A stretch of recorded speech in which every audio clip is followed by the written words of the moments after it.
Hello, everyone. Welcome to the series of Fireside Chat with sports business, technology, education, and legal professionals.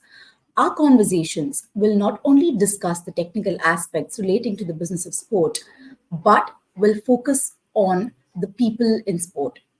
Through these talks, we aspire to provide valuable information for those interested in the business of sport, hoping we create a positive impact and make a difference, at least in one person's life, no matter who you are. I'm your host, Swati Bojraj, a sports enthusiast.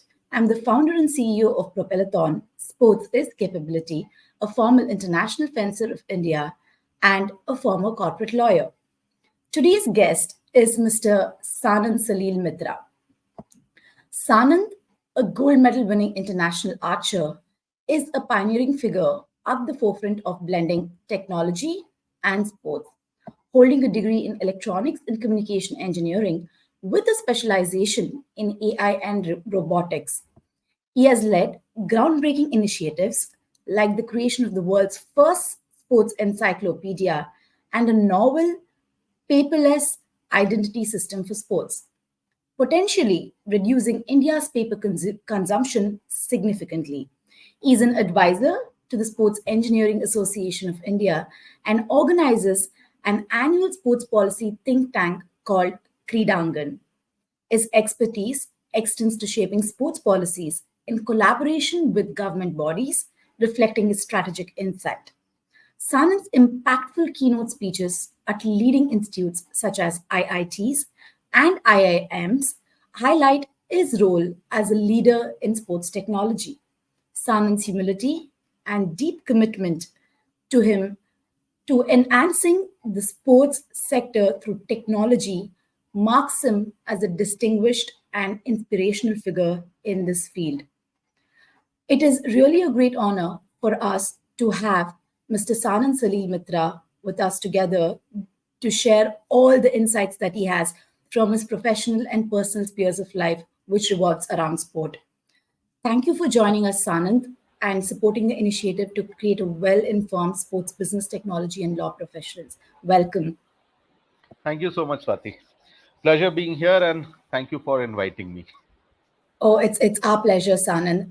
So, Sanand, as you're aware, we've spoken a few times, and there is so much that I have learned through our discussions. I've learned about your archery career, and then I've also learned about your journey as an entrepreneur in the sports business space and sports technology space, right?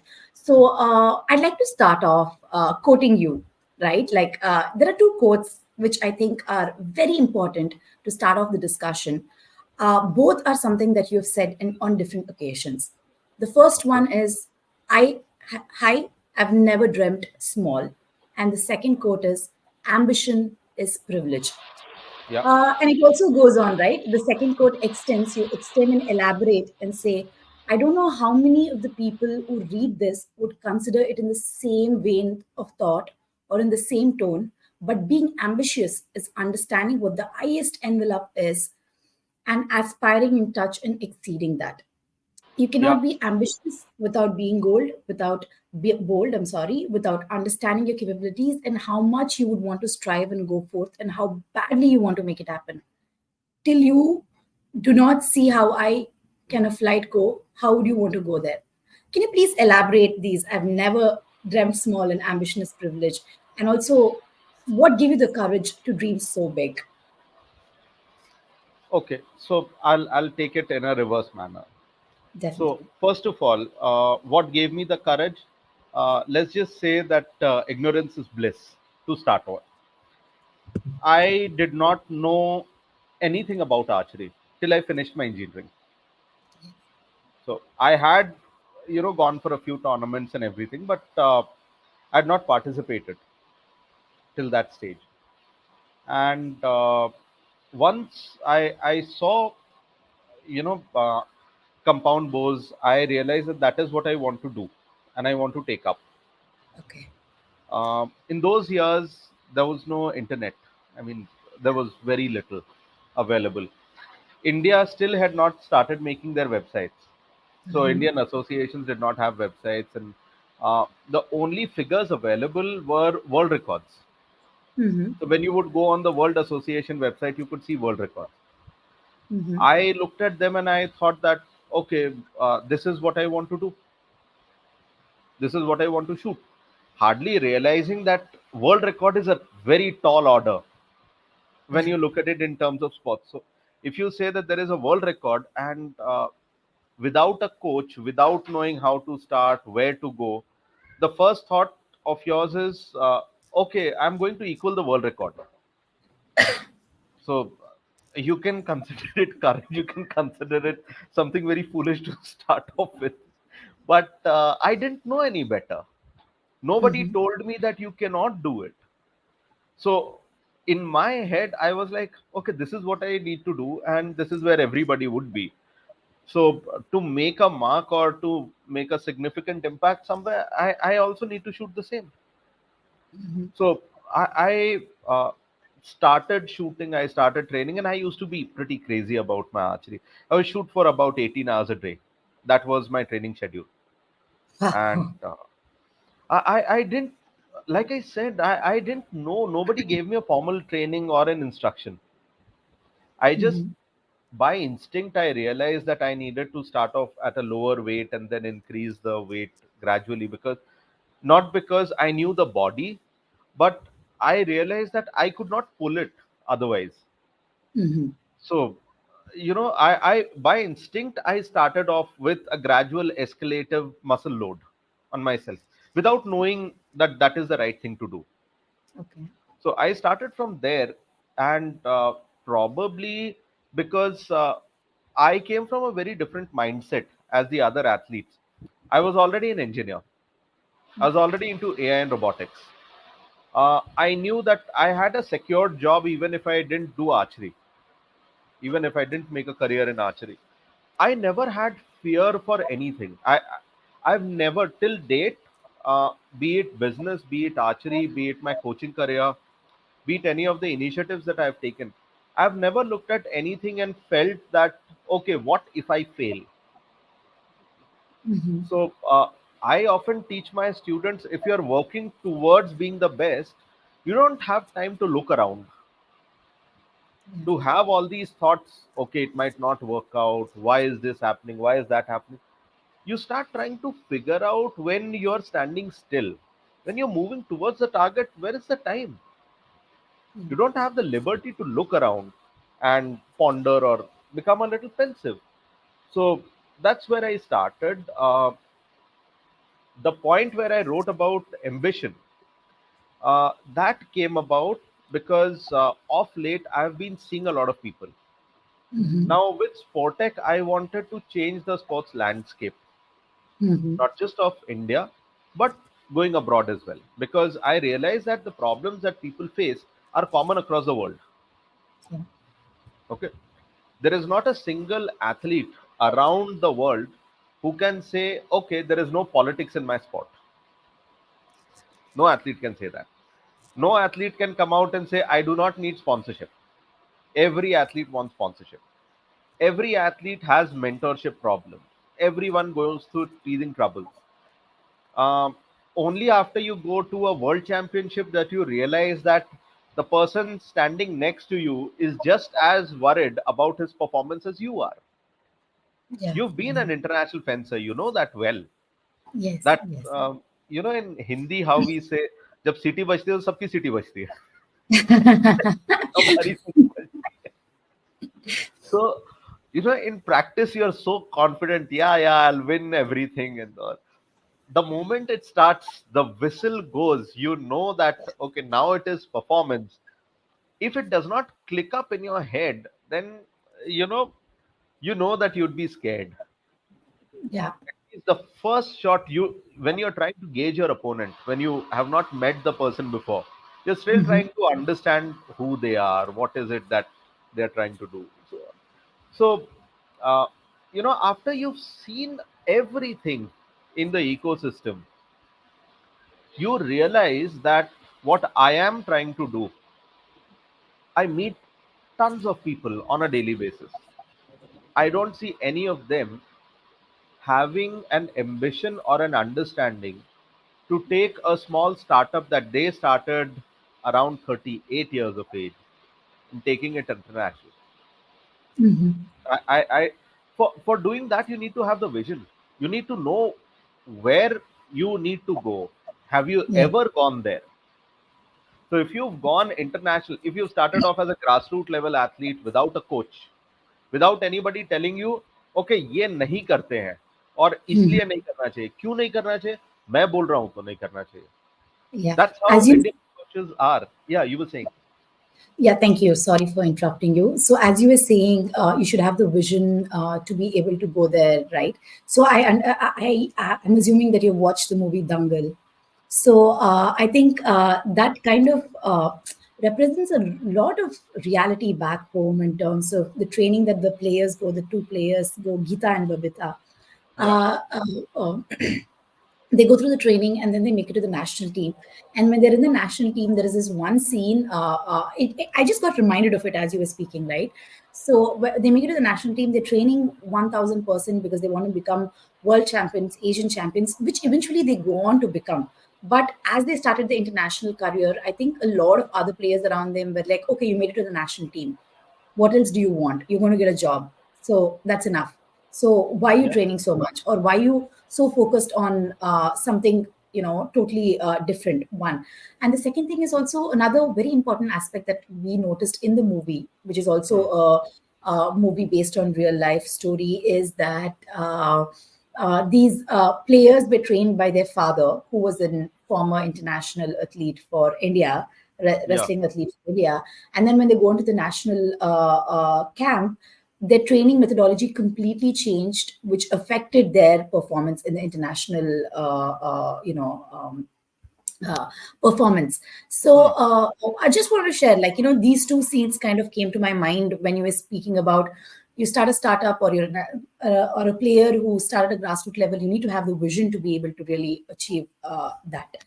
Yeah. So So you should know this that when I started archery, now it seems very funny, but my parents invested a lot in the equipment because we didn't know how to get it in India.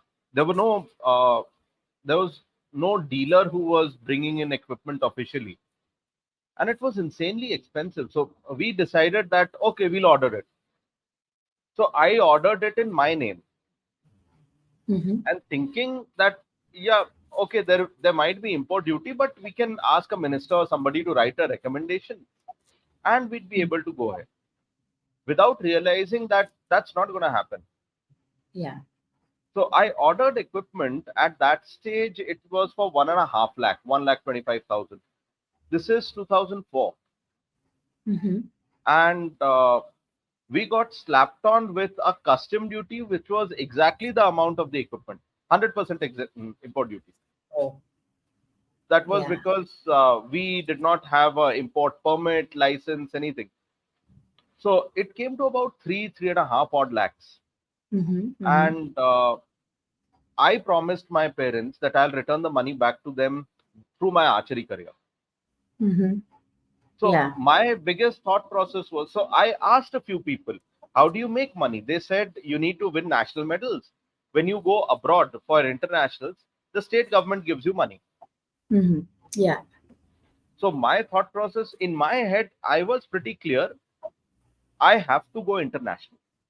Yeah. Yeah. I never looked at nationals being a goal or, Mm. this is where I need to get a job because in my head, I never looked at it as a job. Never. Yeah.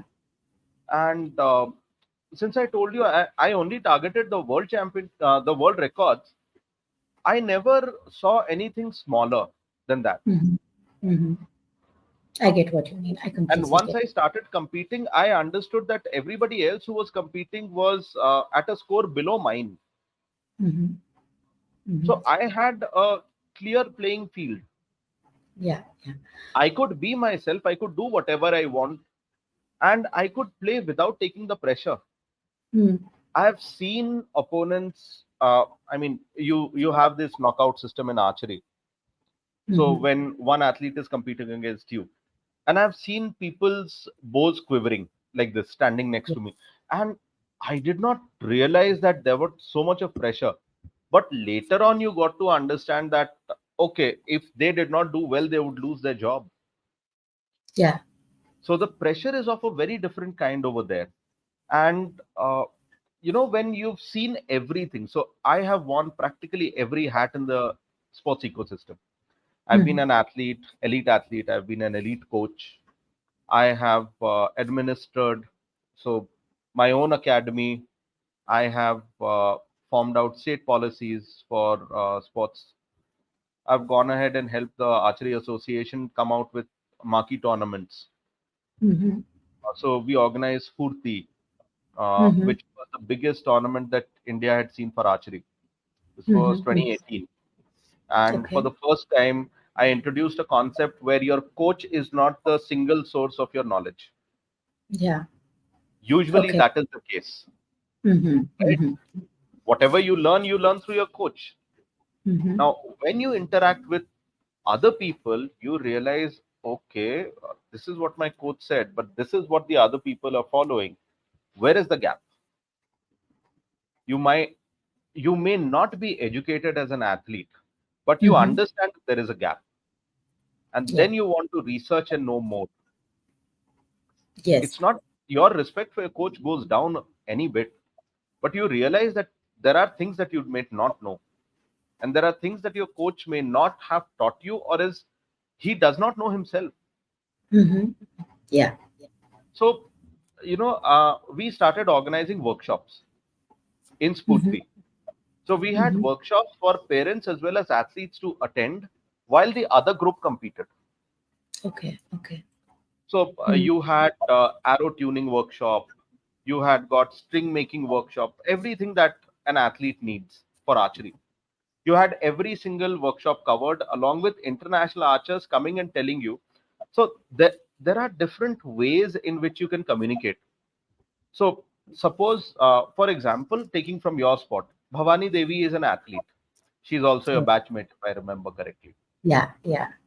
So when you look at her as a celebrity, you might stammer and you might not say much, and you would just be like, "Ma'am, आप world championship में गए थे. How was the experience?" Okay, so that is a pretty typical question that a junior fencer would ask. Yes. But once they get comfortable, there is so much that you can talk to a athlete like that, because you might want to know how does she attempt going into a tie breaking tournament. So suppose there are equal points on both sides and there is only one place, suppose going for the Olympics, there is a single berth. Yes. So Yes. how does the person attempt going into that? What is the mental condition? What are the Yeah. markers? Are you afraid that you go in? So most people will tell you at an elite level, skill, both the people have the same skill level. Yeah. It is only how well your subconscious is tuned to your craft. Yes. So those conversations can be had with very experienced athletes, with junior athletes, Mhm. if you Mhm. do not have that celebrity tag taken out. Yeah. So Yeah. that is I get. something that we did at Spurti. So just So, talking as a senior athlete to a junior athlete. Yeah. yeah. That's amazing. That's amazing. Also, as you're speaking about Spurti, one of the things that also comes to my mind as I was researching was I think in 2019 you organized the Iron Target Challenge. Yeah, yeah, yeah. So that seemed very unique and interesting. It was literally, if I'm not wrong, uh, what I understand is you organized this event in a shopping mall where anybody and everybody could just walk up and participate in the event, Hmm. and whoever hits the target wins, and if you do not hit the target, obviously you are immediately knocked out. So tell Yeah. us more about it, and what is the idea behind it? Is it like, to create awareness, or is it to, get everybody to participate in archery? And I know, if I'm not wrong, I think Times of India or Hindu goes and says the Robin Hood wants India to Yeah. play, India to pick up archery, something along those lines. Yeah, Do yeah, you want yeah. to know more about that? Yeah. So I'll tell you the genesis of the idea was everybody was going into these leagues, Yeah. and the best people to talk about leagues is not the athlete or the administration. The best people to talk about leagues are TV channels, Mm-hmm. because they are the people who understand the pulse of the audience. Broadcast is where the most money is. So I went ahead and I spoke to somebody from Star, if I'm not mistaken, either Star or Sony. So he told me, he said, we typically look at about a 1 to 10 ratio.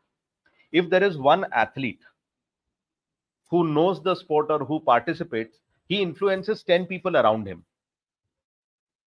So if you have one athlete, he'll influence 10 people. So you need to understand that in the broadcast where we are ruled by TRP, so then we need to have enough number of viewers who can look at it at that time. Yeah. So to be able to, so the format is very boring. That is one part.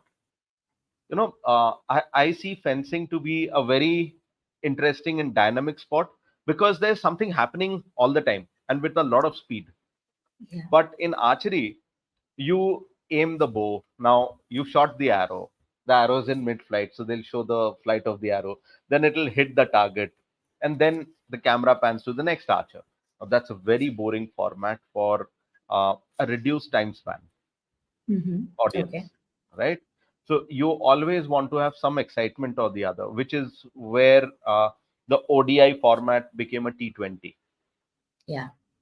And then within the T20 format, it's not just straightforward. You have your power hitting overs, you have other things coming up. So you constantly have activity. Mm-hmm. Now, that meant archery had to be very short in terms of format. It should be something that everybody should be able to grasp without having a look.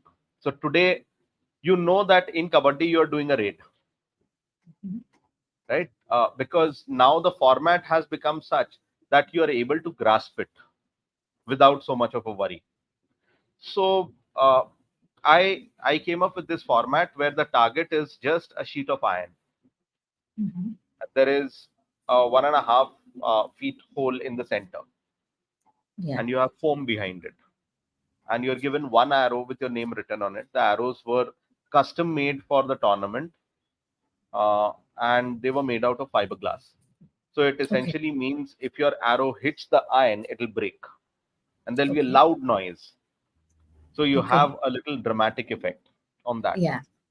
And we divided Pune city into 6 zones, Okay. and we then wanted to have one zonal in each area, Mhm. and the sixth zonal would be inside the biggest shopping mall in Pune.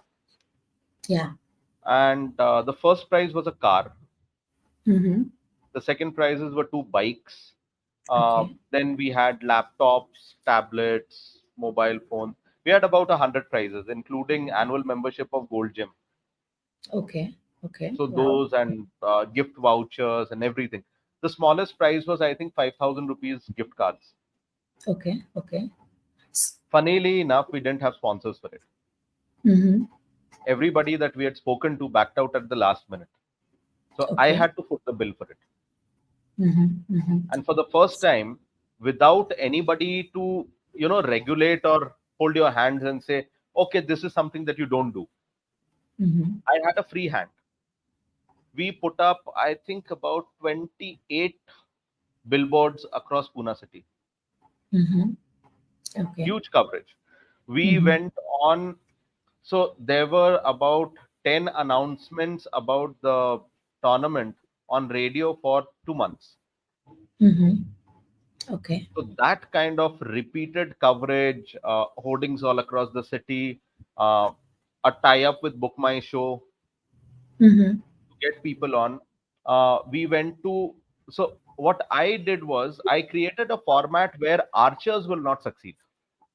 Okay.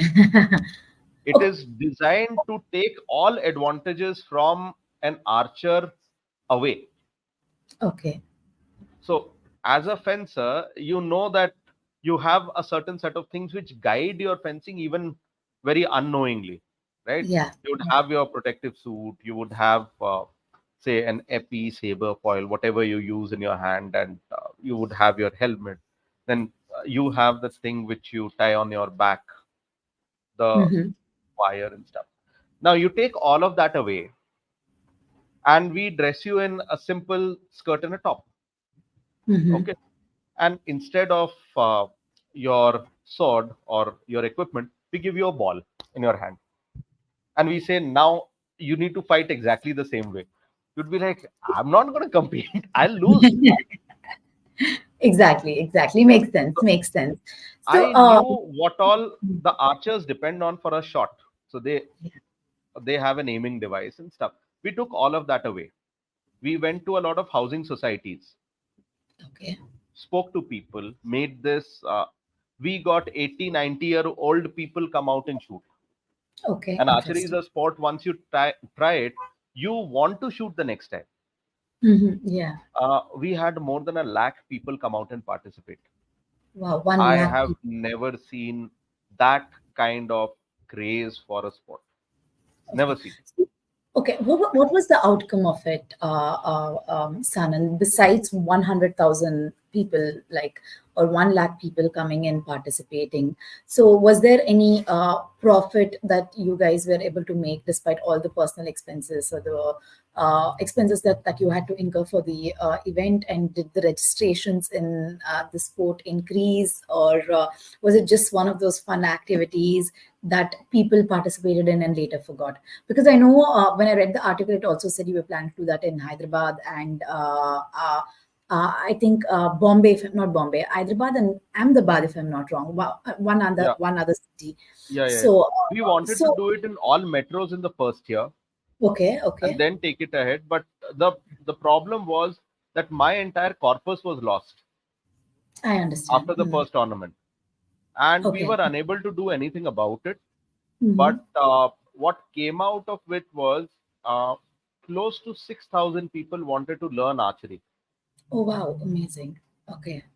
So in a city where probably you get to see the total number of archers in Pune city, I think if you even count Pune district, will not exceed about 300 to 400. Okay. Okay. You had thousands of people wanting to take it up, Okay. Okay. and they Interesting. wanted to Interesting. participate next year. Wow. Okay. So Interesting. I wanted to do it as an annual event, but we will start again. But Mm-hmm. Mm-hmm. that is once Sportec and our primary products take off. I understand. We So, will start as you again. were speaking, yeah, as you were speaking about it, one of the things that I got reminded was the fencing fantasy league that we had, a very small league. And it was organized in Bangalore by the Karnataka Fencing Association. And one of the coaches, like it was at this point in time, I think 2015, 2016, where a lot of coaches from Karnataka were certified. They came back and they wanted, there was a lot of, enthusiasm and bringing up with new products and making the sport more attractive and appealing. So as you were mentioning earlier, there is epee, foil and saber, three different weapons in fencing, right? So typically in a team, what happens, there'll be epee team, men's and women's, foil men's and women's, and Hmm. saber men's and women's. This is how it typically structures. But for this fantasy league, how they structured is each team will have three players. One is epee, one foil, one saber. So you do the toss. Whichever team wins the toss is the team which chooses the order. So literally, and again, it's again in terms of point scoring, the rules remain the same. Whatever is applicable for each event, the conventions are the same, and the point scoring system is also the same. It was up to 45, 15 points in all of the leagues, league level, pool level, and then at the knockouts it was 45 points. So that's the structure that was retained as well. It was so much fun. It was a very fun tournament. So literally Hmm. people from across the state, I think some people from outside of Karnataka also came out and played, participated because it was a private event. They came and participated. So you would never see a EP player, foil player, and a silver player play together on the same team for the same match. That was a unique Hmm. concept, and that really also helped popularize the sport within Bangalore. And we had many more registrations, and everybody was like, and also that's when social media and Instagram had just come out, and Hmm. everybody was posting on Instagram, and social and the local media was covering it. It was a very exciting one. Unfortunately, that just stopped there. I don't know why. But yeah, this is one of the things that came to my You mind, and know, I thought, very oh, interestingly, the mhm, guy who won the tournament had come to the mall to shop for something with his mama. So he was, I think he was 12 or 13 years old. He won the tournament. okay, The rank two was a gentleman who had come down with his grandchildren hmm, also to shop, but his age was 75. okay, 1375, and the third prize was won by a girl who she had come from one of the previous zonals, hmm, and she won a bike, and she was about 17, and only the elderly gentleman was from Pune. Both of them were from outside. interesting, very interesting, Yeah. very nice. I mean, And what that could do to boosting the sport, yeah. it'll change people's lives if you can successfully do that. Yeah. I mean, it is something similar to fan zones in all of these uh, big games that happen, right? Like when you go to international tournaments, or when you go to a game. For example, recently I was just watching this video of Infosys and ATP Digital Innovation Partnership, and then they're showing the fan zone. So when you go to these fan zones, there are games specifically curtailed for the fans relating to tennis. So they Hmm. can go back in history and play a quiz, or they can go forward and, like, on the metaverse, or with the AR VR goggles, augmented reality, play the sport, take shots, and everybody else around you can actually look at it and watch on the screen as you are having the AR VR goggles and then playing. Hmm. So do you think these kind of fan zone related events outside of sport, like the one that you organized, or like the one some people in Bangalore for the fencing fantasy organized, in your the Iron Target Challenge, how important do you think these events are? That's one thing I'd like to know. And the second thing is, like, what does it make for the people on the ground to associate with the sport? And how do you continue to retain this attention span, or retain this interest in the sport over the years amongst the community? Because at the end of the day, if the community is interested in the sports, only then can it be commercialized. And as you were saying, Yes. TRP and everything else comes down to that, right? So what are your thoughts on that? So I would say that I think it's pretty similar to uh, establishing a brand and Mhm. looking at frequent brand recall, Yeah. right? So if you look at that as a concept, you frequently need engagements. People need reminders of the thrill that you presented. Yeah. So there has to be a follow up. There needs to be, so before you organize a tournament like this, there should be an infrastructure that you are setting up where people can practice their skills more, try and experience their interests. And if you feel that VR is the way to go, then yeah, okay, why not? But I would say in India, we still are pretty limited with what we are doing with VR. When you go Yeah. to malls, you see a lot of people trying to experience VR in a 3D environment. So they'll sit on this chair, which can move, and probably the video that shows is that they are sitting in a boat.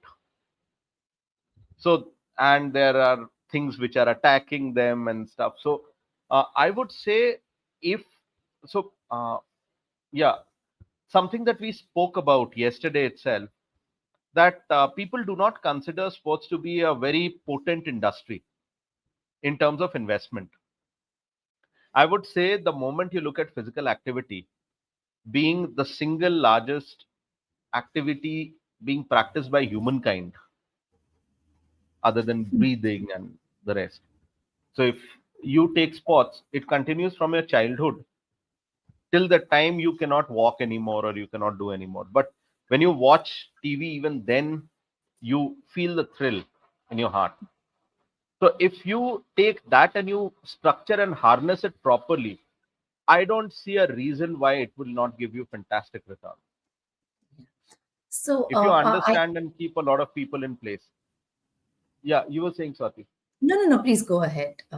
So I was saying that the moment you take, so in India, if we can start off with the tech that we currently have, you can start looking at virtual experiences, which can be funded by, VCs or startups, or there are tons of incubation centers which are happening for different things. Why not take it up? If you look at, so I see everybody trying to be very pessimistic about a lot of things.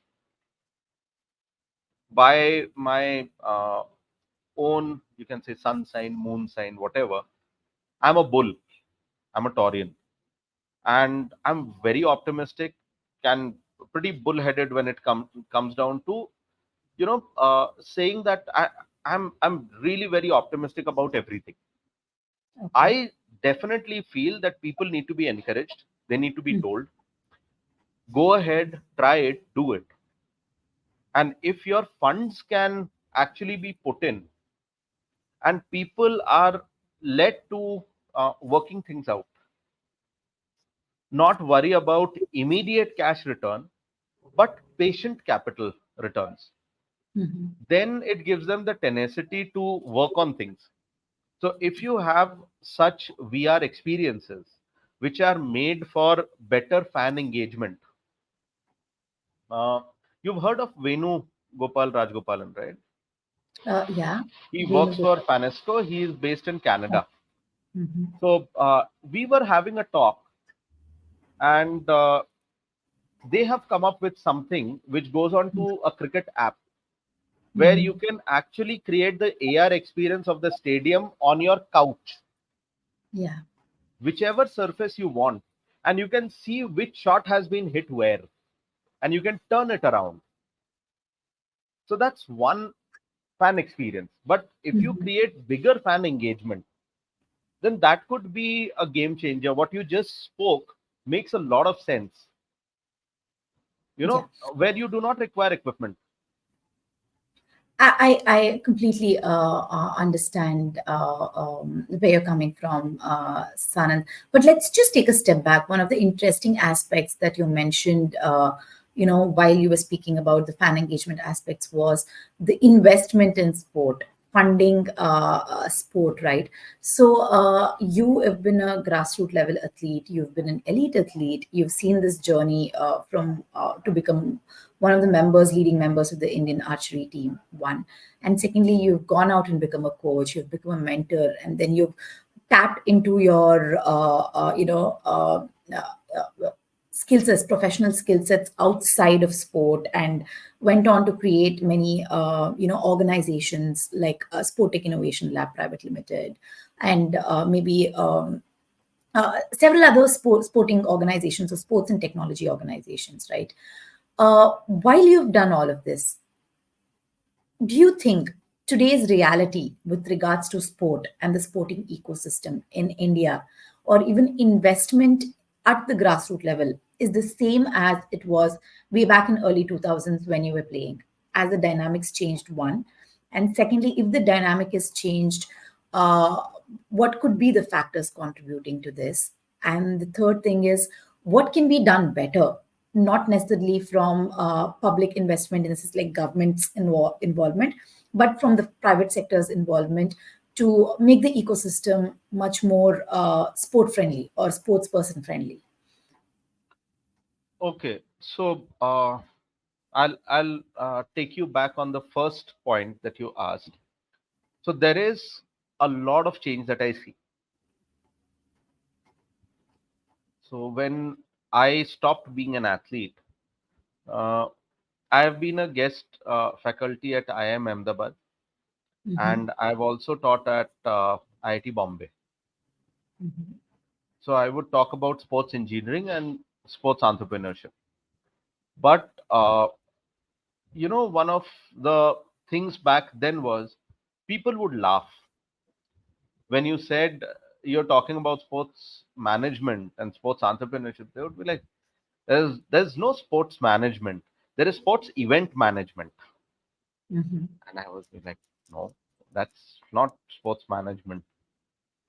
So, and then you would go on to explain how clubs work, or how individual managers for athletes work, or teams work, and how do you build up fan engagement, culture, sporting culture around the arena. How do you spread it forward? How do you look at branding, communication, various aspects of it? And they would just laugh. Now today that's not the case. You have some of the leading sports management institutes in India, like AISTS is there, GISB is there, Symbiosis is there, uh, IASM has come up. So uh, I've been a part of all of these in some way or the other, Mm-hmm. but I see a leap in the type of work that is getting done, the quality of work that is getting done, and the impact that is gradually beginning to show. India as a nation has to be understood much before we do anything else. Mm-hmm. So if you, so every business would go out and tell you, you need to know your end user to the best of your abilities. Are you there? Yes, I'm your Ah, Sanand. If ah. you can, Okay, I don't know, I your think. screen had frozen. Oh, okay, even yours. I was wondering what happened. So yeah, Okay. please go ahead. So on Netflix, there is a documentary on Yashraj Films. It's called Okay, Romantics. okay, I've not So watched when you it. look at the second part of it, they talk Mm-hmm. about how Aditya Chopra has grown. And they say that right from the time that he was in school, he would watch every single movie first day, first show, Okay. going to the theater, sitting and enjoying. And he would have his set of data and figures written. I think Mm-hmm. this is when he was in grade 3 or grade 4. Okay. So he would write the name, the cast, what is his understanding, how much the movie would gross, what is the cost, how much the movie would make, would it be a profit, would it be a loss, his predictions, and then take eventual figures. Okay. So imagine from grade 3 or grade 4 or even grade 5, if you do this till you finish your college and 2 years beyond that, how many years have you understood sitting in that ecosystem how your fan is going to react? So Mm-hmm. you have an average understanding, pretty decent and accurate, but you've averaged out what is the type of stuff that they will whistle for, what they would boo, what would take the emotions high, what would take the emotions low. So every single movie that Aditya Chopra personally has directed has been a hit. Okay. So even in terms of those engagements, if you look at India as a whole and you understand the country and its ecosystem, then you can predict what are the kind of things that will work out for athletes, for coaches, for admins, and you need to form that ecosystem for them. So Okay. where I see India growing today is that I see a lot of people who are willing to take a risk, step out of their normal culture. So I see a lot of people from IIT come out and stuff, but everybody is focusing towards similar things. Okay. So people are looking at analytics, people are looking at performance enhancement, some are looking at fan engagement, some are looking at scouting at a smaller level. But I would say that to be able to create and make an impact, you need to look at the picture as a whole. Until you do not look at the picture as a whole and then find your niche, Hmm. you will not be able to understand the economics of where sport is going and where money is flowing through. So it's very prudent if you understand how the economics of sport works, pretty much like the river. So where is the Yeah. river originating from? Where is it going? And where you can bring out smaller tributaries of revenue from that. Interesting. That is very true. So, as you were, I get an opportunity to typically speak with a lot of sports tech innovators in India, right? Not just in India, even outside of India, while Sure. right now I'm based in Spain. When I speak to a lot of entrepreneurs out there in the Indian sporting ecosystem, I'm certain even you do too. I probably you speak to many more than I do, and you've met them in person as well.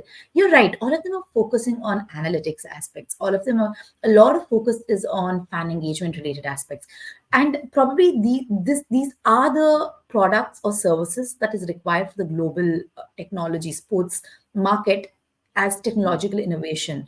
So do you think the Indian market requires totally different kind of products and services as opposed to what the market outside of India requires? That's something that I'd like to pick your brain on. And if you think yes, our market is very different from the global market, which is something that we all agree on. In that case, what kind of products should our entrepreneurs be growing or creating so that they are immediately able to reap benefits of their creation as well, and not really look for an ecosystem outside of India to make the most of their innovation? Okay. So I would say you've met tons of sports people, I'm sure. Okay. I'm not talking about entrepreneurs, I'm talking of sports people. And I won't go to other sports. We'll just generalize it to your sport and see, because your exposure over there would be a lot more than you would experience any other sport. You would go on to say that they probably have more uh, exposure to English, so there is more research, there is more awareness, so there is more data. Because of data, there is a gradual understanding on where they need to go in terms of their career post performance, Okay. and what is the basic education that they require versus what we require. Okay, so that is where you see a disconnect between India and the rest of the world. But do the athletes stop studying over there at the same time as Indians do? Yes, because it is impossible for you to pursue an elite athletic career and focus on studies in the same manner. It does not happen, right? So that remains constant abroad as well as in India. The Hmm. difference is, since you have English, you have basics, uh, in India we do not have a system that says, okay, if you do not have this much of GPA, you will not be able to compete. Hmm. Abroad, that is the case. So you have at least bare minimum education that everybody gets to have. Hmm. In India, it'll still take a little while, but I think we are going to get there in about 5 to 10 years. Okay. Okay. So that gap will be bridged. But when you start talking about where people need to start putting their money in terms of the ecosystem, or what kind of businesses that will thrive, I feel that you need to champion the athlete first. That Hmm. has to be the central tenet of every single sports business. It cannot be about you, or it cannot be about you wanting to make money. It has to be about developing and building the athlete. And if you say that, okay, if you're talking about the athlete, what about the coach or the other people? I would say that when you say that you'll build the athlete, everybody gets covered. Yeah. Why? Because everybody who's working in the sports ecosystem, be it a guy who's just getting water to everybody, from the person who's currently reigning the Olympic Association, the IOA, the IOC, uh, Mr. Thomas Bach, he used to be an athlete as well. Yeah. And a person right down to the bottom is also an athlete. The athletes are the center of everything. Now, the athlete post his performance years becomes a coach. He'll become an assistant coach, then he'll become a coach. He'll have his own academy, and then he'll grow. From the academy, he'll also become, say, he'll get into the association somewhere. He'll contribute to other factors. He'll get into some committee, you know, but they're essentially they're athletes. they understand the sport very, very well, Mhm. and they rarely venture out of their sport. Mhm. So if you are building services and products to develop the athlete, not to pull money out of him, but invest into him, that will always work out. Okay. Because if Investment. you are building the athlete, he will make sure that you profit. Yeah. I well, on this point, it reminds me one of the conversations that we had in the past, where you said that every technology company out there which is developing products for the sports ecosystem should have an athlete on board from that Yes, specific sport. yes, Should the technical, why, as how important a tech person is to develop a software product or service, as important is an athlete to be part of the founding team to develop the product which is athlete friendly or player centric. yes. Do you want to elaborate a little more on this? The reason why, before you answer this, I'd like to, qualify this question a little more. The reason why I ask this is because, one, if you are building these products in, let's say, in Bangalore, okay, you, let's say there is a tech company based out of Bangalore, and it is an ecosystem. Bangalore, I think, would be a bad example, because Bangalore is also has a great sporting culture. Let's say you're building this product somewhere in Kolkata, but you're building a product for not cricket and not football, because cricket and football are very popular there, right? In some remote corner of Kolkata. How do you find, and let's say you're building a product for fencing, sitting there and building a product for fencing.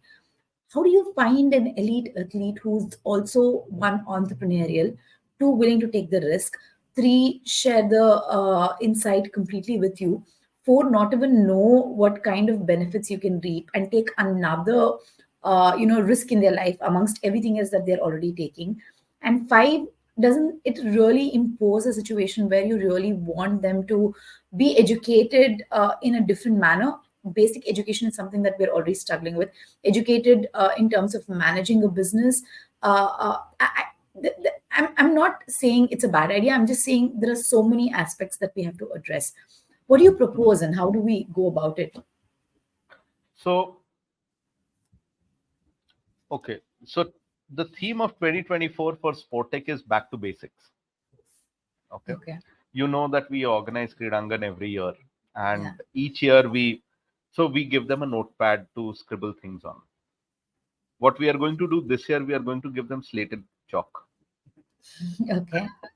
Now that that would bring a big smile to you, because you remember your childhood and you Yeah. remember writing on slate. So that is how basic we want to get. So let us Okay. get down to the basics on this question as well. Yes. Uh, at the core, I don't think anybody needs to be educated to treat a person nicely Okay. That is true. to start with. If you're treating the person nicely, if I understand and if I know sports people, they are very simple till somebody really turns the switch in their head.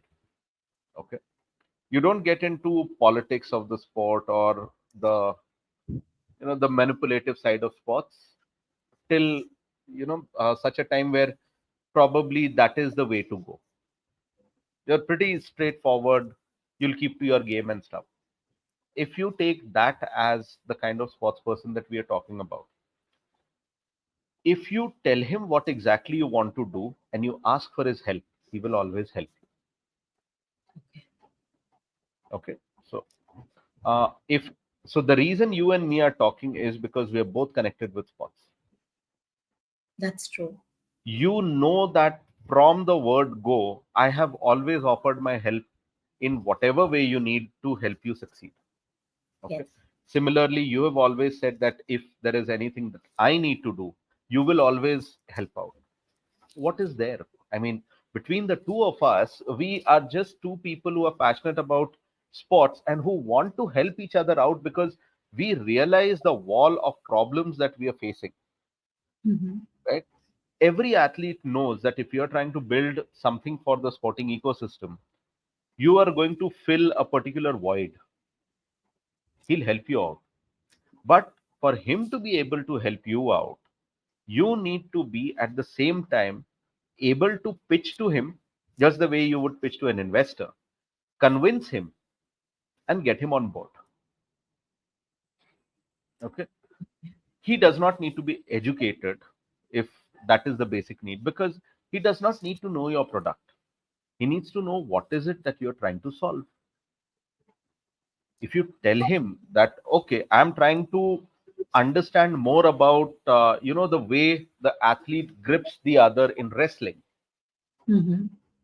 and how do we measure that, so he'll come out and in very simple Hindi tell you, साहब वो ना उसका हाथ ऐसा पकड़ता है ना, तो वहां पर मेजर करना चाहिए,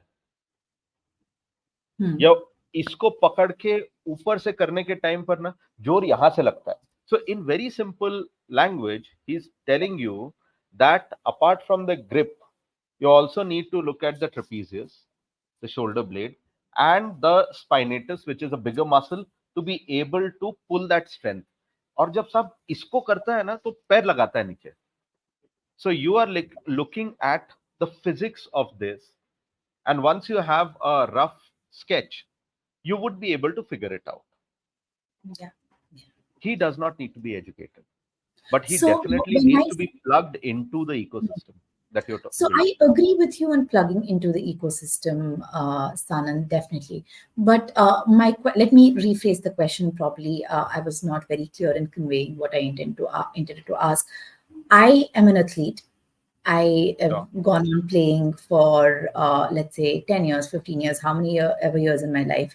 I know my sport in and out. I know the technical aspects, non-technical aspects. I know about the equipment. I know the intrinsic, Finer mechanics details. inside the finer details, mechanics inside the equipment. I know all of this. So I'm willing to share this information. Maybe there are 100 other people like me willing to share this information.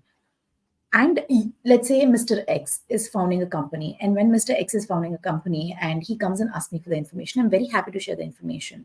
But my knowledge is also, let's say, over 15 years, this is the knowledge that I've accumulated. There is a need to be remunerated for this. This Sure. remuneration is something a lot of players need to ask for, but they are unable to ask because they're not aware this knowledge is so unique to them, and their perspective is so unique uh, for someone within the sport and not someone outside the sport. One, and secondly, if they're not remunerated immediately, they should know that they should get remunerated for their knowledge, maybe in the future, in whatever form, as a stake in the organization or whatever, as an advisor, whatever it is. So Sure. when I spoke about education, uh, I was speaking about these aspects, like I think I personally believe there's a need for creating a sense of,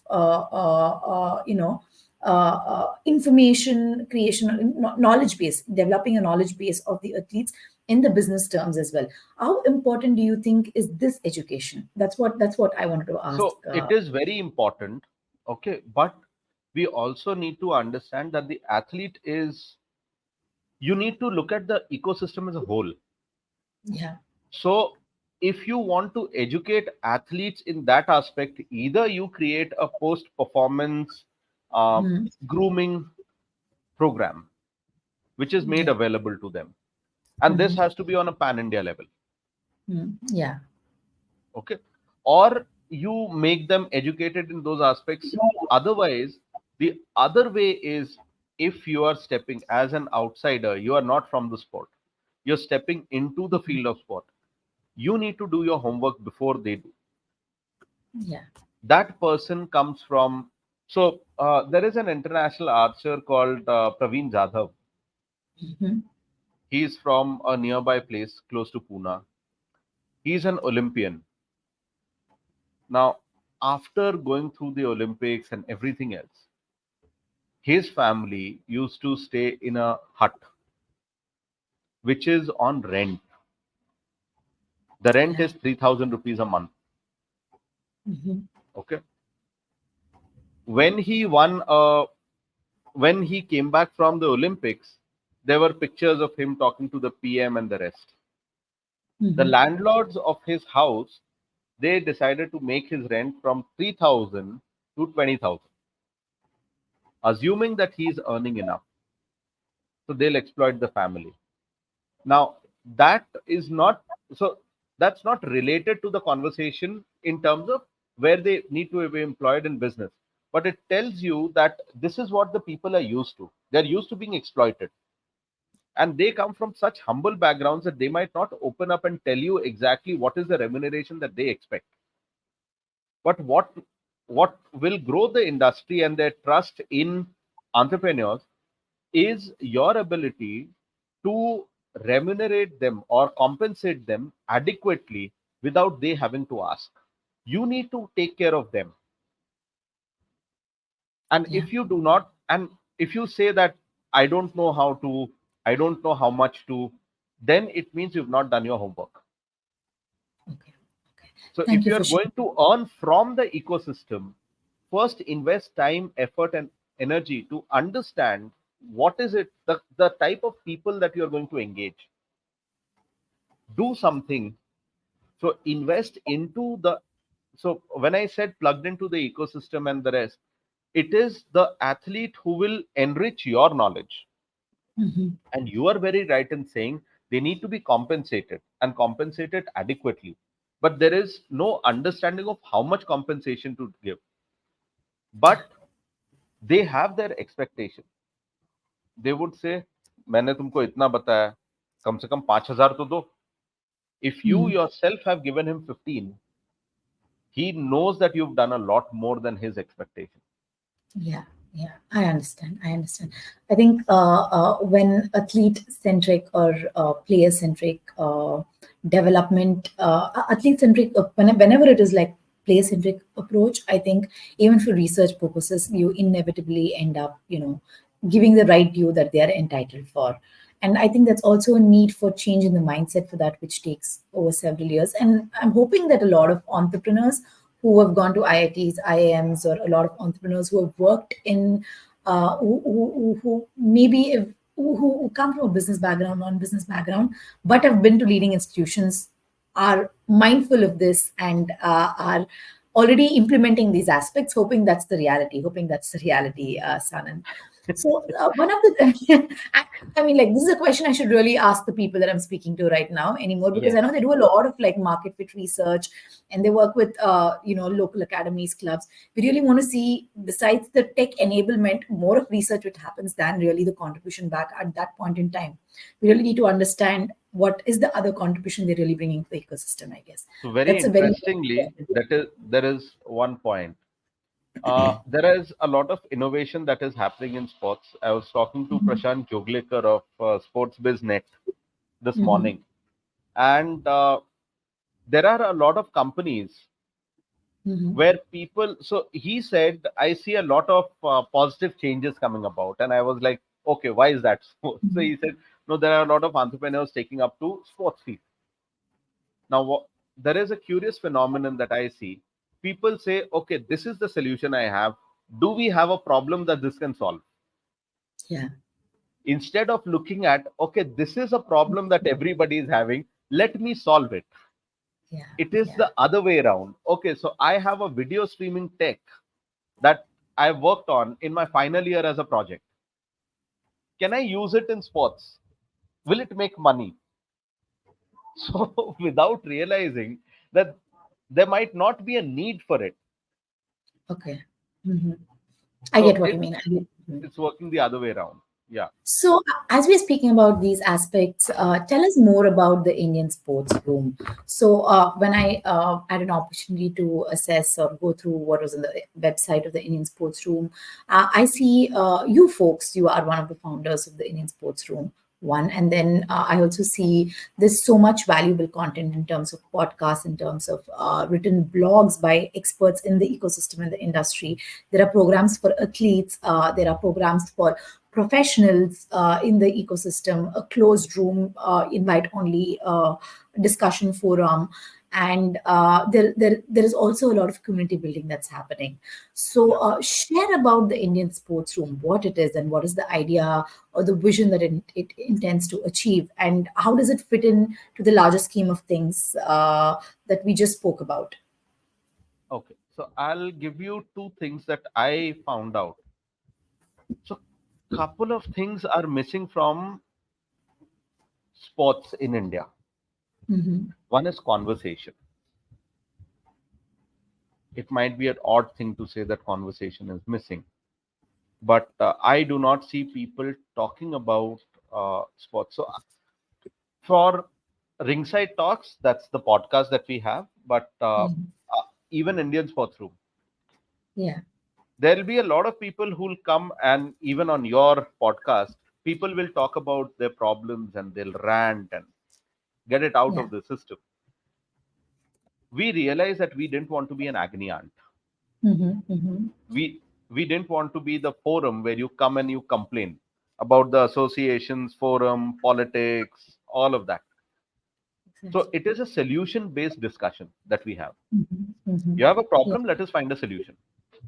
Mm-hmm. And what do we do moving forward from here? Uh, I wanted to create a platform where we can have frank and open conversation. You say that the system is bad. Can you take the name of the person because of who the system is bad? No, I don't want to. Then let us not talk about it. Can you tell me about the athlete who's facing the problem? Yes, I can. So let us talk about the athlete. So, building from there, discussing what actually affects the sports ecosystem, what is it that is going on in the background, and how do we take it forward, has been the single goal for Indian Sports Room to happen. What Okay. is it? What is it missing? It misses current affairs. Why? Mm-hmm. Because everybody else is doing current affairs. So Mm-hmm. why be one more platform which is going to announce who's the boxing champion 15 minutes back? We Okay. don't want to do that, right? Mm-hmm. Everybody is doing the same thing. So if you realize that the moment Rohan Bopanna became the world champion, everybody, the LinkedIn, Instagram, every single sports feed was filled with it. Yeah. Okay. Now we did not talk about it because, see, yes, he has done a lot of work and it's very credible. But for now, everybody is broadcasting the same. Now, for us, if we are going to do the same, then nothing differentiates between us and the others. Yeah. And because you do not have a differentiation in content, you start, then the race starts who will bring you the news first. Mm-hmm. That is where all the news channels are today Yeah. because there is no more content. So now you've got news that tells you about a parrot who was sitting and singing songs during IPL. So is that really news? At least it's There's fun and nothing to entertaining, news. I guess. So I wanted to build Indian Sports Room into a place where you can have conversation where athletes realize that if I visit that website, I'll gain something out of it. Yeah. Okay. We wanted to build very credible news. So we built the world's first encyclopedia on sports. Mm-hmm. We realized that for most people, they would need to search on Google and understand who's Swati Bhojraj, because whatever she has contributed to the field of fencing is not known to people, is not acknowledged. And what do athletes need the most? They need acknowledgement. That's true. Okay. They have spent money, blood, sweat, tears, everything, and they're pretty okay with nobody understanding what they've gone through because they don't Mm. expect people to understand. Over a period of time, you get hardened. Yeah. So they know that all of this is just a part of my journey. I don't need to speak about it. There are probably lakhs of athletes whose parents have sold tracts of land to fund their sporting career. I don't Yeah. think that is an exceptional story in India today. But when Deepika Kumari's story about her father being an auto driver comes out, then the rest of the elite society who's urbanized says, "Oh my God, she has done so much of sacrifice." But we in the sports field know that is the story of every other athlete. It's nothing new in it. But what you can do is you can pull the athlete out.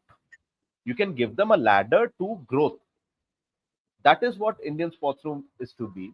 So we started off with 20 sports and we wanted to create everything in it.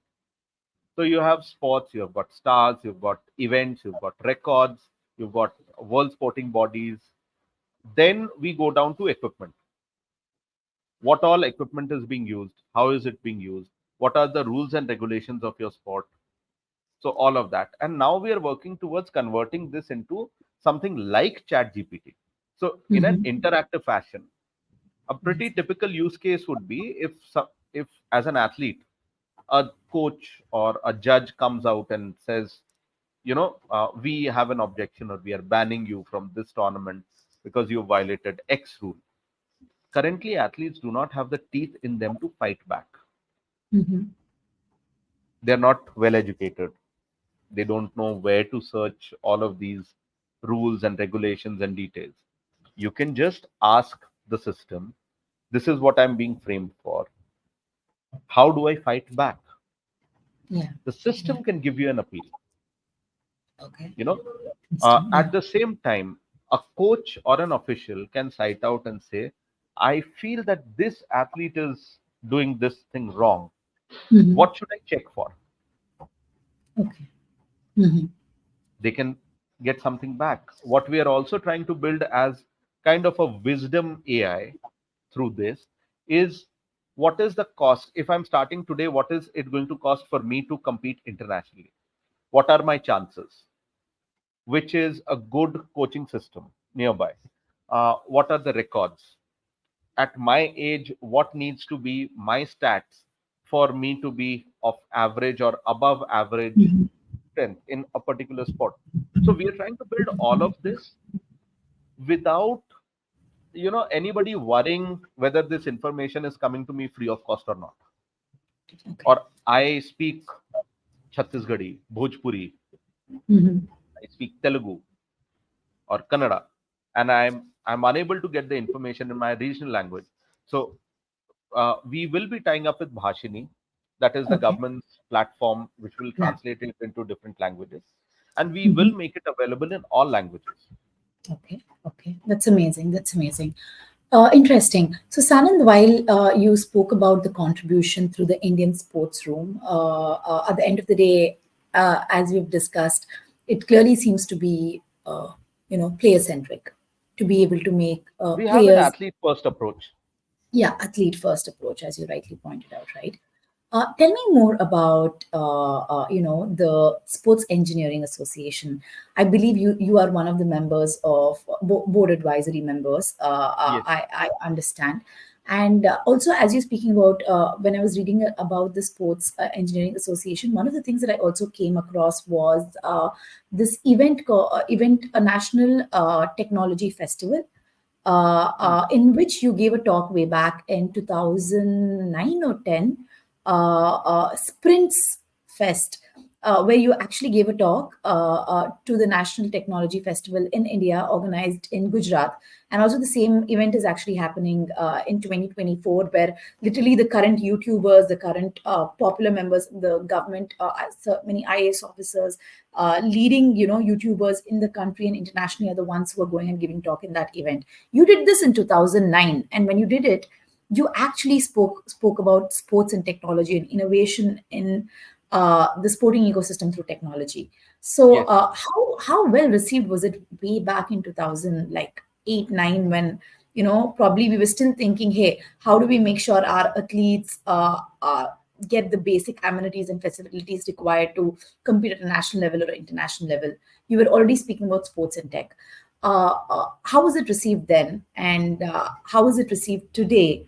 Has there been a change, and how does the Sports Engineering Association fit into all of this? So I'll tell you an older story. I started archery after I finished my engineering. Yes. Okay. So my perspective to look at archery was not that, wow, this is a sport, I want to do so much in it. My first thing was, wow, man, what is the material that they've used? Why does it not retain energy? What is the kind of torque that it generates? Hmm. Okay. Um, what is the difference between carbon fiber and uniline carbon? What is nanotech? Those were the questions that I started my archery career with. So my perspective and my passion towards archery and why I could do things was I understood how the mechanics of archery worked as the first step. Yeah. I understood where we are getting power in the bow. So I was fascinated by that, and I had applied to Hoyt in US as Mm-hmm. a board design engineer, Mm-hmm. and they could not take me on at that stage. And I wanted to start a equipment design development company in India. I tried my hand at manufacturing as well. I've Mm-hmm. tried a lot of things, and you get to understand and realize that okay, it's not feasible because you won't sell enough in India as much as you would produce, and you'd have to go international, so on and so forth. So I was very interested in that from the start. When I got invited to IIT Bombay, this was 2006. I So me and Dhanraj, that's Dhanraj Pillai from hockey, we both were speaking, and I got invited, and he was also going to go there to meet Appaji, who was then the sports in charge. So we went together. There are pictures of us from the event. So over there, I went ahead and I spoke about technology in sports. Yeah. Till date, I do not see any development in India, which is something that brought me on to speaking to the Sports Engineering Association and then getting involved with them. I think the thing of paramount importance Mm-hmm. in sports technology is manufacturing of sports equipment. I do not see anybody who's trying to innovate sports equipment in India, Mm-hmm. who's looking at the curve of the hockey stick and saying, can I make it better? Who's looking at the material and saying, how can we make this out of carbon fiber? How do we improve efficiency? How do we prevent losses? The physical manifestation of sports engineering, I do not see in India, even till Yeah. date, So which there are should be quick, there. yeah. Just a quick question before you proceed responding to the second part. I just wanted to share, as you were saying that recently I was watching Shark Tank India, and there was one of the sports technology companies which Push sports, I'm sorry. push sports, push Probably. sports. Probably. I They don't got recall the funded. name at this point in time. Yeah, they got funded, but they were actually developing Kashmir willow bats, cricket Yeah. bats. Yeah, Okay. That is another company. yeah, that is. So, do you think people are interested, but they're still sticking to focus on cricket as opposed to non-cricket sports? Do you think that the No, whole no. So, dynamics of uh, economics is still? So we will not mistake between manufacturing and Yeah. engineering. Okay. Okay, Hmm. the difference is they're making Kashmir willow bats, Mm-hmm. all given to them. Yeah. Uh, how What you much of mean? R&D is done? What Mm-hmm. is the change in material science? Mm-hmm. Which technology institute is it tied up with? How many engineers leave conventional jobs to take it up, Yeah. right? And how much do they contribute and develop it as a something that changes the game? Mm-hmm. Small example would be earlier, I don't know if you know this, but earlier golf balls were absolutely smooth, shiny. And then they realized that the ball is very slow and it gets more affected by wind. So they had to, and it had a huge drag on it. Mm-hmm. To reduce the drag and make it more aerodynamic, they started cutting small portions out of it. Yeah. So it traps the wind and it turns. Mm. So Okay. when it turns, it moves forward. So it accelerates against the wind. Now, that kind of innovation should come through these sports engineers. Okay. If you do not have something like this, which is groundbreaking, coming out from time to time regularly, then we are not in the right direction. So It could what? also be, yeah, you were saying. No, please go ahead.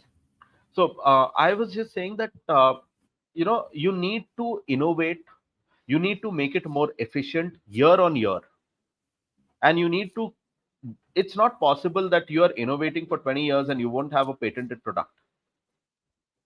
So India still does not have enough number of patents which are of international quality and solves global problems for sports equipment. Okay, interesting. So, what's the role of Indian Sports Engineering Association or Sports Engineering Association in They're this? trying to So, build the sports engineering effort in India. okay. There are multiple aspects of it, but majority of work that I get to see is in terms of analytics. That is Mm-hmm. the people who are trying to come and present papers. But I also see a few people beginning to experiment with sensors, hardware, and a little where I would want to see impetus. And we've had a huge discussion on this. I had proposed a sports engineering course in 2006 to IIT Bombay Okay. with complete curriculum. And sports engineering at that stage was not there in UK, US, nowhere. Mm-hmm.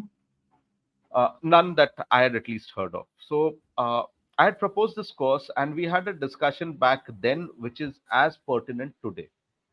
If you have a sports engineer from IIT, is a is any manufacturing organization going to pay him commensurate remuneration as he gets from Wipro or Infosys or any other company that he gets employed to? If they have a package of a crore, our manufacturers cannot match it. Yeah. And we are not talking of one institute. We are talking of one engineer. We are talking of 60 engineers of 16. one batch. It is, I mean, currently Indian sports industry is not ready. But what we can do is we can definitely come up with more electives that they Electives. can Yeah. take, smaller courses, but meatier courses, not something which Mm-hmm. is superficial. Okay. Okay. So we need to focus and build because we spoke about this yesterday. I had written a series of articles on capacity building for Olympics. Mm-hmm. If you look at it as a 13-year ramp to Olympics, then you can build a lot of things. You can Yeah. say, okay, as a policy, if we are able to manage Olympics, if we get the bidding rights or if we get the allocation, 36. Yeah. yeah, so we will provide 70% of equipment from India, Mm-hmm. for which you have to give spaces in industrial complexes from today.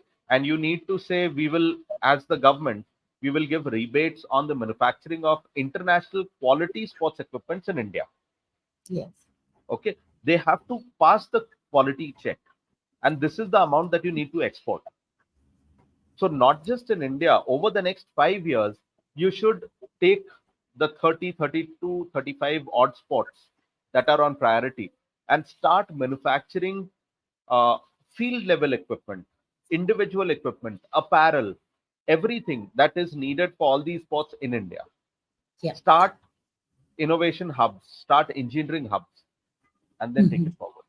Yeah. So I was just about to bring up this the 2036 Olympic bid by India recently in the IOC conference that happened in Mumbai, right? So I was anyway planning on asking this as one of the last questions. Now that you mentioned, one of the things I want to really ask in connection with what you spoke right now, Sanand. Recently, we were speaking to the program director of MBA in Sports Management at KG Sumaya Institute of Management. So her name is Meena Barot, and I asked her, this is a question I'd like to ask you as well. I asked her, there is a sentiment and there is an emotion in India that India is going to be the future sporting global hub for Mm. future sporting. One. Secondly, is there anything backing this emotion, or is it just an emotion? What is the concrete evidence that there is? So she had some very interesting insights on this one. And I'd like to ask you the same question, Sanand. What are your thoughts on this? So I would say, I like I said, I'm pretty bullish on this, as a Hmm. topic. But Yes. the sentiments are a lot there. Hmm. I don't know if how much people understand, because in terms of you say policy change that Hmm. you would see around this, you know, Hmm. I think. every Indian, especially Indian sports people, feel that we will get the Olympic hosting confirmed to Yeah. us. I don't see a problem with that. I see Mm-hmm. a bigger problem with us not understanding what it takes to host the Olympics and plan for Ex- it accordingly. Exactly. I see a bigger problem with that rather than anything else. Because, you know, if you ask me today if India is ready to host the Olympics, no, it's not. Okay. You can construct stadiums. Stadium construction is not my problem. Mm-hmm. You can even go out and say, okay, we will not manufacture equipments in India, we'll bring them from abroad. That is also okay. People, you need it in India, right? Human infrastructure as a whole is absent. Mm-hmm. Where are you going to get volunteers? So, volunteers also in two categories: technical, non technical. Non technical, you can get from anywhere, you can put them to work. You can get them to escort your guests and this and that. Who would prepare your field of play? Are you going to be reliant only on associations abroad? If you are going to rely on your Indian associations, do we have the quality of work? Can we organize a world class fencing tournament in India today? Can we organize a world class archery tournament in India? Can we make sure that everybody who's on field speaks at least two or three languages? Are they groomed? So, getting the Olympic bid, I don't see a problem with that. I have bigger worries about India not being human resource ready for Olympics. Human resource ready for Olympics. So, but it also means in 12 years, like 2014 to 2036 is 16 years. Am I doing the right math? Anyway, yeah, 12 plus 2, 13 yeah, years. 13 years, yeah. Yeah. In 13 years, you think we will not be human resource ready? Probably in 13 years, maybe, yeah, but there's a lot of groundwork that happens before those 13 years, right? Like it starts like 8 to 10 years before. And what is needed for us to be human resource ready? Okay. So let us take it this way, that my nephew and niece who are currently in school, they Hmm. would be the people who will work for the Olympics. Okay. Because in 13 years, in 13 years, my niece and nephew would be the audience who will work for the Olympics, Hmm. right? Hmm. Okay. Now, when you look at that as a marker or as a stat, Hmm. let us look forward from here. Now, Hmm. that generation does not understand the nuances of sports management. Okay. Okay. NEP 2020 is coming into effect. And this is so if you look at Kreedangan this year, then we organized Kreedangan to talk about using NEP 2020 as a framework to To. prepare Indian human resource for Olympics 2036, Hmm. using modularity in approach, using broadcasting as one aspect. Uh, you have physios, you have tons of skill sets that will be needed. How do you prepare India for it? Now, you can take the National Skills Development Framework along with NEP 2020 and say we're preparing India with these to go forward. And we have got a lot of stats around that. Uh, for example, do you know that the Konkan Coast Belt Hmm. requires, I think, close to about 15,000 guards throughout the No. monsoon season? No. I think there are less than 500 that are there. Oh my God. Wow. How can you cater to them? You can get athletes who have competed at least at a district and state level to take up courses which will enable them as lifeguards and Mm-hmm. employ them in the entire coastal belt. Now, Post that you can, retirement or while performing? while performing as well. Okay. Okay.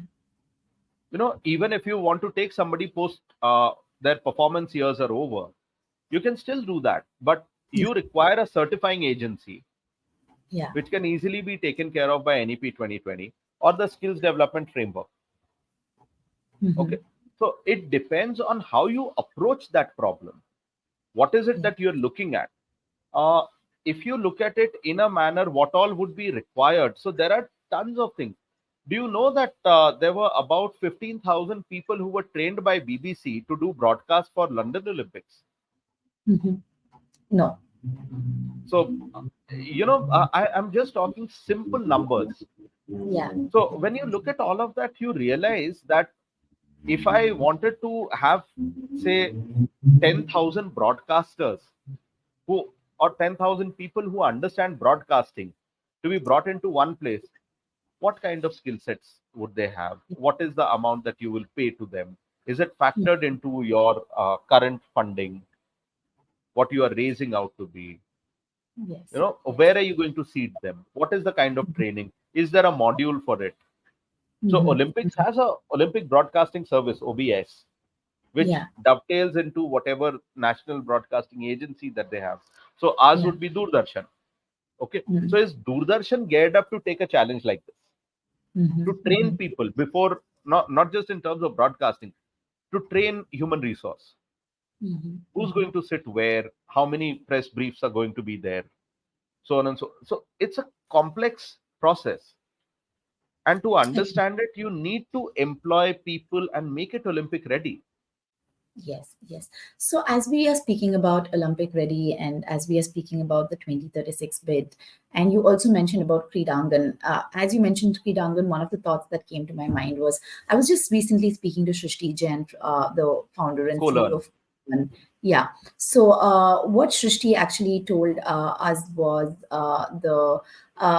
there was a time when the organization was still being built, and there was a time when there were I think there was shortage of funds, and she received an invite to Kreedangan, and she could not Hmm. even afford to travel with the colleague to go to Kreedangan, but somehow on your insistence she made it there, and she was Yeah. able to meet so many people, so many leaders in the ecosystem, and learn so much more about the ecosystem.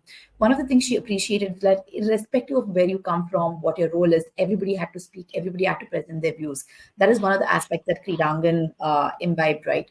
So Hmm. along these lines, and she said, I'm never ever going to reject an invite to Kreedangan, no matter what the situation is, if it ever comes again. So that's how Yeah. much value, a lot of people who have participated in this event hold, which I think is really incredible. And this is just a story I wanted to share with the community and all our viewers, who has and when they, listen to our discussion. And as speaking about Shrishti and her journey, Shrishti is not the only woman professional in sport. There are many other women professionals in sport. And we need to Hmm. really acknowledge that gender in sport or gender in sports, it's still a huge debate. We Hmm. out there, we have so many female athletes outperforming internationally than male athletes. You look at the last Olympics or the Olympics before, the number of medals that came from the female athletes was higher than the number of medals from the male athletes. Be it Hmm. boxing, be it wrestling, be it badminton, be it. I'm not denying there are amazing, male athletes, but I'm just saying there is so much outperformance at an international level in terms of number of medals women players bring. Despite that, Hmm. there's a lot of fan following for male players. One, and the second thing is also the fact that again, like in my previous discussion, one of the people said she finds it very difficult to have younger female students on board for MBA in sports management. So, do you think the Hmm. dynamic is changing? These are the two questions that I'd like to ask you. And finally, I know in the interest of time, I'd like for you to share your thoughts and views, final suggestions for people who are watching this.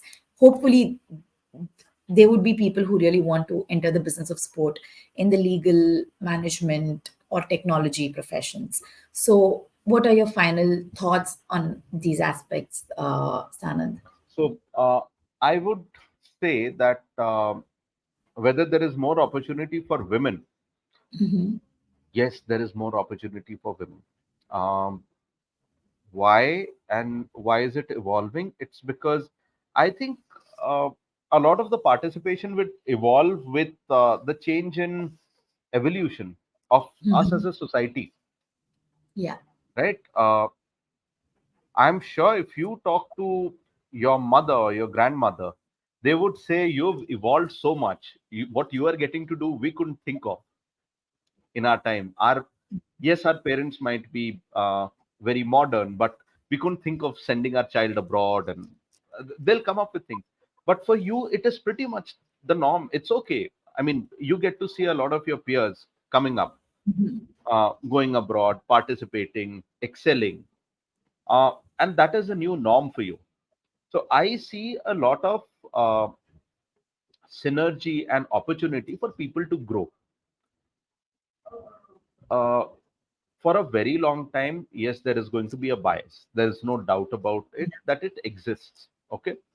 Uh, there is, when you were mentioning about women performing and doing very well, I was about to say that even that has come under fire now, with men entering the race in a lot of places, which are women centric. Mhm. You Yeah. know the details. Okay. So there are a lot of, funnily enough, we are coming up with identity management platform called Sportskeys. Yes. And yesterday itself, we were finalizing our version 1, which Mhm. is getting rolled out soon. And my designer's question was, sir, does it have to be two genders only? Exactly. Should I mention others also? I said, in my understanding, sports only has two genders, Yeah. at least, for participation, at least in India. Abroad, they Mhm. might have opened up, but in India, it's not the case. So I asked my assistant to go out and check what is the rule from the IOC. Yeah. And it said anybody who translates into a different gender then have to Mhm. participate in the men's or the open category. Okay. That is the rule. Mhm. So uh, I would say that there are tons of women who actually can do so much phenomenal work. Mhm. So, as far as my own wife goes, I am encouraging her to participate this year in archery. Wow. So, we met because of archery, Amazing. and yeah, and she would be competing also. So, Mhm. I definitely feel that as the physical manifestation of Shakti, Mhm.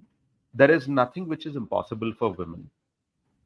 They have a lot that they can do. Wherever there is oppression, or there is a place where you feel that you're getting opposed, there are forums that are coming up now where you can go out and Mhm. speak to your peers, make things public, uh, speak about your problems, but do not leave the fight at any stage. Okay. There'll be people who'll always come and help you out. Yeah. It's not possible that the creator of the future needs help and people do not come. Yes. That's very unlikely. So I Yeah. would say that you know we need to rethink where things are going wrong, and Mhm. what can be put up as checks and balances for the future women to not come out and suffer. So that's one. For people who are trying to get into the business of sports, I think if you understand what the sport can do, what the world of sport can do, you will never be hesitant. Mhm. You should never be tentative in entering the world of sport as a business. Uh, but always know your fundamentals and basics very well. Yeah. That would be my advice to people. For people who are skeptical about investing in sport, if the people that you are looking at or talking to who are going on the right track, if their fundamentals are right, invest in them. Give them time. Sports is a patient investment game. It takes a little while, but once the returns come through, and if you track the progress well enough, then you can be assured of fantastic returns. Thank you Because so much. just one point I'll add. If Please. you connect with the athlete well enough, they'll give their life for you. Yeah. So Wow. Probably that's because at the end of the day, the ecosystem runs because of athletes playing the sport and fans uh, watching the sport. And it is called a fanatic industry for a reason. It's yes, passion, it's love representing your city, your state, your country, your corporate, your university, your school, and then, like, sticking to that vision of just representing an idea, a fiction, and, Swati, you or and me exist because it is the athlete who's at play. exactly. My company is existent because the athlete requires things around him. The day the Yeah. athlete does not require all of that around them, we will cease to exist. Wow, wow. Thank you so much for sharing your thoughts, Sanand, and parting with such amazing, thoughts. Ending the session with such amazing thoughts. What I mean, when you said invest in an athlete, you're definitely going to reap the returns, and those returns are going to be really high. Like, when the investment goes, and they're never going to leave your side. And I think that's the emotion that, as you rightly pointed out, got all of us in the ecosystem together and do something despite of all the odds that we face. Firstly, I'd like to really thank you for joining us despite your busy schedule and taking out time and doing this. And I know it's not for us. I know you look at it from a perspective that it is for people, to educate people, make informed Yes. decisions, to educate people, to learn more about the ecosystem at the root level. And I know when we were discussing early on, even before the talk could start, I was like, Sanand, we will really need to break this down. And in the moments, break this down and explain and speak in a manner that, people who do not know the ecosystem understand it. And I Yeah. could also see, like, I felt like, there was some personal challenge in, like, slowing down your thoughts and completely breaking it down. But thank you so much for doing it. We sincerely appreciate it. I'm certain this discussion, your thoughts are of great value to everyone who's watching this. And we really hope it really inspires many people and creates many more people who want to contribute back to the ecosystem with an athlete centric approach. Thanks, Tanand. Always an honor and a pleasure.